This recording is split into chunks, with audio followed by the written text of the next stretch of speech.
Students, हम बात करेंगे थ्योरी ऑफ आयनाइजेशन की। हम देख लेते हैं थ्योरी ऑफ आयनाइजेशन क्या है। ये एक थ्योरी है आयनाइजेशन के बारे में, जो कि प्रेजेंट की थी किसने? आर्हीनियस ने। ठीक है, एक साइंटिस्ट हैं, स्वीडिश साइंटिस्ट आर्हीनियस। उन्होंने प्रेजेंट की थी समवॉट 1880s में प्रेजेंट की थी। ठीक है, और हम देख लेते हैं इस थ्योरी के कुछ पॉइंट्स हैं वो हम यहाँ पर देखेंगे। फर्स्ट पॉइंट, जिसका मेन पॉइंट है, हम ये देखते हैं कि जो पॉइंट नंबर 1 है वो ये है कि हम कहते हैं जो इलेक्ट्रोलाइट्स होते हैं वो डिसॉल्व करते हैं वाटर में, तो हमारे पास वो डिसोसिएट होके टूट जाते हैं, यानी कि टूट के वो क्या करते हैं? आइंस में चले जाते हैं। ठीक है, जिस तरह से हम यहाँ पर लिख भी देते हैं कि इलेक्ट्रोलाइट्स हैं। ठीक है, फिर क्या करेंगे? ये वाटर में वाटर में जब ये होंगे, जब इनको हम वाटर में डिसॉल्व करेंगे तो क्या करते हैं? ये डिसोसिएट कर जाते हैं। और किस में डिसोसिएट करते हैं? ये आइंस बना लेते हैं। आइंस दो तरह के बनाते हैं ये, एक पॉजिटिवली चार्ज आइंस बनाते हैं, एक नेगेटिवली चार्ज आइंस बनाते हैं। ठीक है, जो पॉजिटिव चार्ज आइंस होते हैं उनको हम क्या कहते हैं? उनको हम कह देते हैं केट आइंस। ठीक है, और जो नेगेटिव चार्ज आइंस होते हैं उनको हम क्या कहते हैं? एन आइंस कह देते हैं। और ये जो आयंस बनाने का जो प्रोसेस होता है, यानी कि इलेक्ट्रोलाइट्स की जो डिसोसिएशन होती है, इसको हम कहते हैं वाटर में डिसोसिएशन जो हो रही है, इसको हम कह देते हैं ये क्या है? ये हमारे पास कहलाता है, ये प्रोसेस कहलाता है आयोनाइजेशन। ठीक है, तो फर्स्ट पॉइंट ये हमारे पास आ गया। फिर हम देखते हैं कि इलेक्ट्रोलाइट्स क्या होते हैं। इलेक्ट्रोलाइट्स ऐसे हमारे पास सब्सटेंसेस आ जाते हैं जो क्या करते हैं, जो जब वाटर में जाते हैं तो क्या करते हैं? डिसोसिएट कर जाते हैं आयंस में। ठीक है, और ये आयंस जो होते हैं वो आगे कंडक्शन कॉज करते हैं, इलेक्ट्रिसिटी कंडक्ट करते हैं, तो वो हमारे पास कहलाते हैं इलेक्ट्रोलाइट्स। नॉन इलेक्ट्रोलाइट्स भी होते हैं, नॉन इलेक्ट्रोलाइट्स होते हैं जो कि डिसोसिएट जो डिजोल्व तो होते हैं वाटर में, ठीक है, डिसोसिएट करते हैं वाटर में, लेकिन हम देखते हैं कि वो वाटर में, सॉरी, डिसोसिएट नहीं करते बल्कि डिजोल्व तो होते हैं वाटर में, लेकिन वो डिसोसिएट नहीं करते आयंस में कि वो आगे जाके इलेक्ट्रिकल कंडक्शन शो करें। ठीक है, जिस तरह से अगर इलेक्ट्रोलाइट की एग्जांपल हम ले लें तो मेरे पास अगर सोडियम क्लोराइड होगा, सोडियम क्लोराइड जो नमक होता है, ठीक है, आम नमक जो इस्तेमाल होता है घरों में भी, तो इसको अगर मैं वाटर में डिसॉल्व करती हूँ तो मेरे पास क्या होगा? ये डिसोसिएट हो जाएगा किसमें? ये सोडियम आयंस में, और हाइड्रोक्साइड आयंस में डिसोसिएट हो जाएगा। ठीक है, सॉरी, हाइड्रोक्साइड आयंस नहीं होगा, क्लोराइड आयंस में डिसोसिएट हो जाएगा। ठीक है, ऑन दी अदर हैंड अगर मेरे पास ग्लूकोज हो, ठीक है, ग्लूकोज मेरे पास सॉलिड फॉर्म में मौजूद है, उसको मैंने क्या किया? वाटर के अंदर उसको मैंने डिसॉल्व किया, तो क्या होगा कि यही ग्लूकोज मेरे पास मौजूद होगा और इसको सराउंड कर लेंगे वाटर मॉलिक्यूल्स, और ये हमारे पास एक्वस सोल्यूशन बन जाएगा इस तरह से। ठीक है, तो ये हमारे पास क्या होगा? ये हमारे पास नॉन इलेक्ट्रोलाइट होगा। ठीक है, इसके लिए हम नॉन ई लिख रहे हैं, और ये हमारे पास क्या होगा? ई लिख रहे हैं, इलेक्ट्रोलाइट होगा। नेक्स्ट पॉइंट पे मूव करते हैं। नेक्स्ट पॉइंट क्या कहता है इस थ्योरी का? नेक्स्ट पॉइंट ये कहता है कि कौन से इलेक्ट्रोलाइट्स होते हैं जो कि या वो कौन से सब्सटेंसेस होते हैं या इलेक्ट्रोलाइट्स होते हैं जो हमारे पास क्या देते हैं, कैसे कंपाउंड्स होते हैं जो हमारे पास आयनाइजेशन कॉज करते हैं या आयंस बनाते हैं या आयंस देते हैं वाटर में डिसोसिएट होकर। ठीक है, तो हम देखते हैं कि हमारे पास first of all ionic compounds होते हैं जिनको हम कहते हैं सॉल्ट्स, जिस तरह हमने अभी यहाँ बात भी की सोडियम क्लोराइड की। ठीक है, इसी तरह हमारे पास होते हैं एसिड्स। एसिड्स भी क्या करते हैं? वाटर में डिसॉल्व होते हैं, तो वो डिसोसिएट कर जाते हैं। ठीक है, इस तरह से अगर इसकी एग्जांपल है तो हमारे पास आ जाएगा सल्फ्यूरिक एसिड। ठीक है, इसी तरह हमारे पास बेसिस भी जो है वो क्या करती हैं? बेसिस भी हमारे पास वाटर में डिसॉल्व होती है तो डिसोसिएट कर जाती हैं आयंस में। जिस तरह इसकी एग्जांपल आ जाएगी सोडियम हाइड्रोक्साइड की। ठीक है ना, तो ये अब देखिए ये डिसोसिएट करेंगी। अब यहाँ पर अगर हम इनकी डिसोसिएशन भी चलें साथ के साथ देख लेते हैं। सोडियम क्लोराइड डिसोसिएट करेगी वाटर में, क्या बनाएगी? एक तो ये कि रिवर्सिबल इक्वेशन होती है, रिवर्सिबल रिएक्शन होता है। ठीक है, और इसके ऊपर हम H2O लिखेंगे। रिवर्सिबल रिएक्शन क्यों होता है? क्योंकि जब ये जो आयंस हैं, यहाँ पर हम देखते हैं कि जो आयंस आ रही है, सोडियम आयंस और क्लोराइड आयंस, ये आपस में कोलाइड करेंगे तो ये वापस सोडियम क्लोराइड भी बना सकते हैं, तो इसलिए ये रिवर्सिबल रिएक्शन होता है। आयनाइजेशन एक रिवर्सिबल प्रोसेस होता है। इसी तरह सल्फ्यूरिक एसिड को देखते हैं, जब ये वाटर में जाएगा तो क्या बनाएगा? हाइड्रोजन आयंस बनाएगा और सल्फेट आयंस बनाएगा। ठीक है, और हम यहाँ पर देखते हैं कि हमारे पास अगर एक इक्वेशन में देखें तो हमारे पास 2 आयंस जो है, अगर हम इसको देखें तो यहाँ 2 का कोफिशिएंट आएगा हाइड्रोजन आयंस के साथ, यानी कि एक जो हमारे पास यूनिट है सल्फ्यूरिक एसिड का, वो क्या करेगा? 2 हाइड्रोजन आयंस प्रोड्यूस करेगा और एक सल्फेट आयन प्रोड्यूस करेगा। ठीक है, और फिर हम देखते हैं अगर बेसिस में से सोडियम हाइड्रोक्साइड है, ये सोडियम हाइड्रोक्साइड, इसको हम देखते हैं जब ये वाटर में जाएगा तो ये डिसोसिएट कर जाएगा किसमें? सोडियम आयंस में, और साथ के साथ क्या बनाएगा? हाइड्रोक्साइड आयंस बनाएगा। ठीक है, अब हम मूव करते हैं नेक्स्ट पॉइंट की तरफ। नेक्स्ट पॉइंट क्या कहता है? नेक्स्ट पॉइंट ये कहता है, पॉइंट नंबर 3, पॉइंट नंबर 3 ये कहता है कि हमारे पास डिफरेंट टाइप के इलेक्ट्रोलाइट्स आ जाते हैं।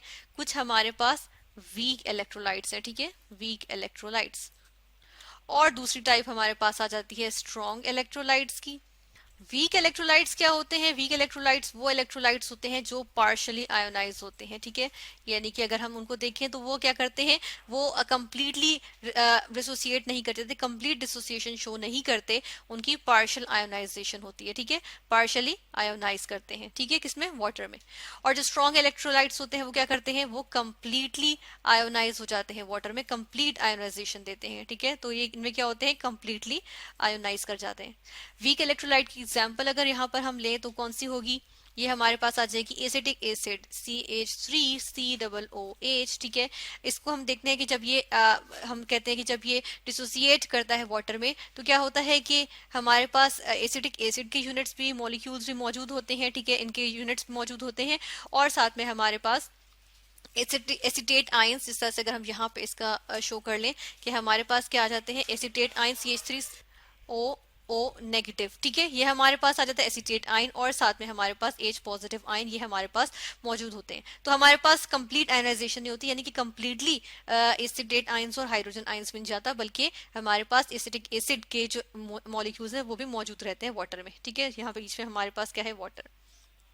कंप्लीट आयनाइजेशन की बात करें तो हमारे पास इस तरह से सोडियम हाइड्रोक्साइड है, बहुत स्ट्रॉन्ग बेस होती है, स्ट्रॉन्ग इलेक्ट्रोलाइट भी होता है, ठीक है, इसको हम देखते हैं कि जब ये वाटर में जाता है तो ये कंप्लीट डिसोसिएशन कर देता है, यानी कि हमारे पास कंप्लीटली सोडियम आयंस आ जाते हैं और हाइड्रोक्साइड आयंस आ जाते हैं, ठीक है। ऐसे केस में होता क्या है कि हम यहाँ पर देखते हैं कि हमारे पास हम जब सोडियम हाइड्रोक्साइड की बात करते हैं तो इसीलिए हम यहाँ पर मोस्ट ऑफ द टाइम हम क्या करते हैं, हम यहाँ पे एरो लिखते हैं इस तरह से कि हमारे पास कंप्लीट डिसोसिएशन हो गई, इंस्टेड ऑफ कि हमारे पास पार्शियल डिसोसिएशन हो। और इसी तरह हम अगर एसिटिक एसिड में देखें तो हम क्या करते हैं कि जो फॉरवर्ड जाने वाला जो है, ये हमारे पास फॉरवर्ड जाने वाले यानी कि आयनाइजेशन का जो प्रोसेस है, इसके लिए हम छोटा एरो डालते हैं, दूसरा बड़ा वाला डालते हैं कि ये जो है यहाँ पे ये कम हो रही है, और जो बैकवर्ड वाला है वो ज्यादा हो रही है, क्योंकि ये वीक इलेक्ट्रोलाइट है, यानी कि हम देखते हैं कि जो एसिटिक एसिड है एसिटिक एसिड की फॉर्म में रहना ज्यादा पसंद करता है, इंस्टेड कि वो अपने आयंस में चला जाए, इसीलिए हम इसको वीक इलेक्ट्रोलाइट कहते हैं, ठीक है। अब हम आ जाएंगे नेक्स्ट पॉइंट की तरफ। नेक्स्ट पॉइंट के लिए हम देखेंगे पॉइंट नंबर 2 की तरफ, हम दोबारा थोड़ा रिवाइज करेंगे पॉइंट नंबर 2 को, और उसमें हम देखते हैं कि जब हमारे पास सोडियम क्लोराइड ने सोडियम आयंस और क्लोराइड आयंस बनाए तो देखें हमारे पास क्या है, equal number of positive and negative charges हैं, यानी कि इक्वल ऑपोजिटली चार्ज पार्टिकल्स हैं, ठीक है, इक्वल ऑपोजिटली चार्ज पार्टिकल्स, यानी कि जितने हमारे पास पॉजिटिव आयंस होंगे उतने ही पॉजिटिव चार्ज होगा, उतना ही नेगेटिव चार्ज होगा, ठीक है। जिस तरह से यहाँ पर देखें सल्फ्यूरिक एसिड इसकी अच्छी मिसाल हमारे सामने मौजूद है, जब इसने डिसोसिएट किया है वाटर में तो देखिए हमारे पास क्या आ रहे हैं, हाइड्रोजन आयंस आ रहे हैं, लेकिन उस पर एक सिंगल पॉजिटिव चार्ज है एक हाइड्रोजन आयन पे, जबकि सल्फेट आयन पे देखें तो 2 नेगेटिव चार्ज है, ठीक है, तो हमारे पास क्या आ रहे हैं, 2 हाइड्रोजन आयंस आ रहे हैं, एक सल्फेट आयन आ रहा है, तो देखिए सल्फेट के 2 नेगेटिव जो है वो 2 पॉजिटिव के फिर क्या कर रहा है, न्यूट्रलाइज कर रहा है। तो ओवरऑल हम देख रहे हैं कि जो सोल्यूशन में हमारे पास कोई चार्ज नहीं आ रहा, बल्कि हमारे पास क्या है, equal number of positive and negative charge particles मौजूद हैं, ठीक है। फिर हम आएंगे अपने पॉइंट नंबर 4 की तरफ, सॉरी 5 की तरफ। फिफ्थ पॉइंट में हम देखते हैं कि हमारे पास कौन से आयंस होते हैं जो पॉजिटिव चार्ज होते हैं और कौन से नेगेटिव चार्ज होते हैं, ठीक है। तो यहाँ पर हम देखते हैं कि पॉजिटिव वंस जो होते हैं ये हम देख लेंगे फर्स्ट ऑफ ऑल कि जितने भी हमारे पास क्या है, मेटेलिक आयंस हैं, जिस तरह से हमने यहाँ पर क्या देखा, सोडियम हाइड्रोक्साइड में सोडियम आयंस देखे, ठीक है, तो मेटेलिक आयंस, इसी तरह अमोनियम आयन, ठीक है, NH4 पॉजिटिव, इसको हम कहते हैं अमोनियम आयन। इसी तरह हाइड्रोजन का आयन जो होता है ये हमारे पास क्या होते हैं, जिसको हम प्रोटॉन भी कहते हैं, तो ये हमारे पास क्या होते हैं, ये पॉजिटिव चार्ज पार्टिकल्स होते हैं, ये यूजुअली पॉजिटिव आयंस होते हैं जो कि हमें हासिल होते हैं डिसोसिएशन से, ठीक है। दूसरे हम यहाँ पर देखेंगे कि हमारे पास जो नेगेटिव आयंस होते हैं वो कौन से आते हैं, नेगेटिव आयंस जो हमारे पास आते हैं, जो नॉन मेटेलिक हमारे पास जो आयंस आ जाते हैं वो हमारे पास कौन से होते हैं, हम यहाँ लिखेंगे जो नॉन मेटेलिक आयंस हैं वो कौन से हैं, वो हमारे पास नेगेटिव आयंस देते हैं, ठीक है। और इसी तरह हमारे पास जो हाइड्रोक्साइड आयन है वो भी क्या है, नेगेटिवली चार्ज्ड आयन होता है, ठीक है। जिस तरह हमने सोडियम हाइड्रोक्साइड में हाइड्रोक्साइड आयन देखा, नेगेटिव चार्ज है। इसी तरह नॉन मेटल्स देखें, सल्फर और ऑक्सीजन से मिलकर जो बने हुए सल्फेट आयन वो क्या है, नेगेटिव चार्ज आयन है, ठीक है ना। तो यहाँ पर हमने थ्योरी ऑफ आयनाइजेशन के कुछ पॉइंट्स देखे हैं, 5 पॉइंट्स देखे हैं, 5 मजीद पॉइंट्स के हैं जो कि हम नेक्स्ट लेक्चर में देखेंगे। हमने यहाँ पर क्या देखा है, थ्योरी ऑफ आयनाइजेशन और ऐसे कुछ पॉइंट्स जिसमें हमने देखा कि इस थ्योरी के क्या पॉइंट्स हैं अबाउट आयनाइजेशन, और ये हमारे पास ये भी कहलाती है आयन थ्योरी ऑफ सॉल्यूशन।